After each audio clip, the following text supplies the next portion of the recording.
एक समय की बात है, एक गांव में साहूकार रहता था।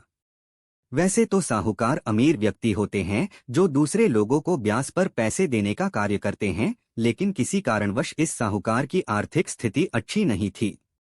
आर्थिक स्थिति अच्छी नहीं होने के बाद भी साहूकार व उसकी बेटी धार्मिक कार्यों में संलग्न रहते थे। वह साहूकार के एक बेटी थी जो वह माता लक्ष्मी की बहुत सेवा करती थी। उनका सारा दिन माता लक्ष्मी की सेवा में चला जाता था।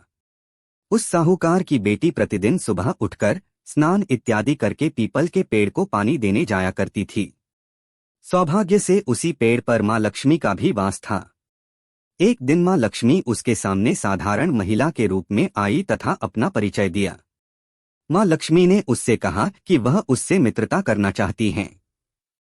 इस पर साहूकार की बेटी ने कहा कि वह मित्रता कर लेगी, किंतु अपने पिता से पूछकर। यह कहकर वह अपने घर चली गई। माता लक्ष्मी ने बोला, ठीक है, पूछकर बताना। वह साहूकार की बेटी घर आई और अपने पिता को सारी बात बताई। उसके पिता ने उस महिला से मित्रता करने के लिए हामी भर दी। उसने सोचा कोई कन्या होगी जो मेरी बेटी से मित्रता करना चाहती है। अगले दिन जब वह पुनः उस पीपल के पेड़ को पानी देने गई तब उसे वही महिला पुनः दिखी। उसने उनसे मित्रता कर ली। अब जब भी साहूकार की बेटी उस पीपल के वृक्ष को पानी देने जाती तो माँ लक्ष्मी उसे वहां मिलती व दोनों के बीच कई देर तक बातचीत होती। एक दिन माँ लक्ष्मी ने उसे अपने घर आमंत्रित किया, जिसके लिए वह मान गई। जब वह उनके घर गई तब माता लक्ष्मी ने उसकी बहुत आवाभगत की, लेकिन माता लक्ष्मी उसको एक झोपड़ी में लेकर गई ताकि उसका पता न चल जाए कि वो माता लक्ष्मी है। उन्होंने साहूकार की बेटी के लिए विभिन्न तरह के व्यंजन बनाए थे, जिसे दोनों ने मिलकर बहुत चाव से खाया।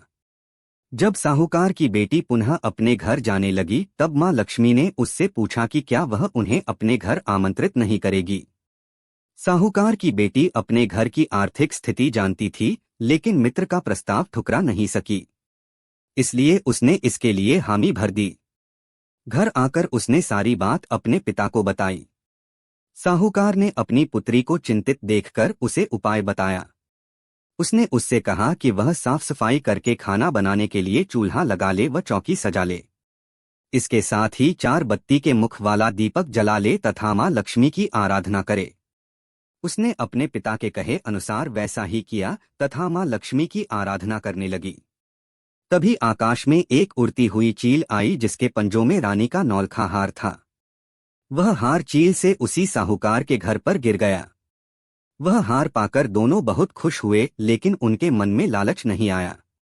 उन्होंने वह हार को बेचकर माँ लक्ष्मी के लिए भोजन इत्यादि की व्यवस्था की। उसके बाद माँ लक्ष्मी भगवान गणेश के साथ उस साहूकार के घर पधारी।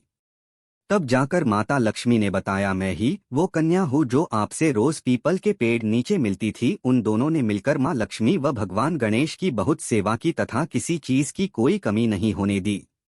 माँ लक्ष्मी दोनों की सेवा से बहुत प्रसन्न हुई। माता लक्ष्मी ने कहा, जो भी मुझे तन मन धन से पूजेगा मैं हमेशा उसके साथ रहूंगी, तथा उनके वरदान से उस साहूकार व उसकी बेटी की आर्थिक स्थिति अच्छी हो गई तथा अब वे धनवान बन गए। कर्म अच्छा करोगे तो उसका फल भी अच्छा ही मिलेगा। कहानी पसंद आई तो हमारे चैनल को लाइक एंड सब्सक्राइब जरूर करें। आपका अपना दोस्त प्रिंस टाटावत।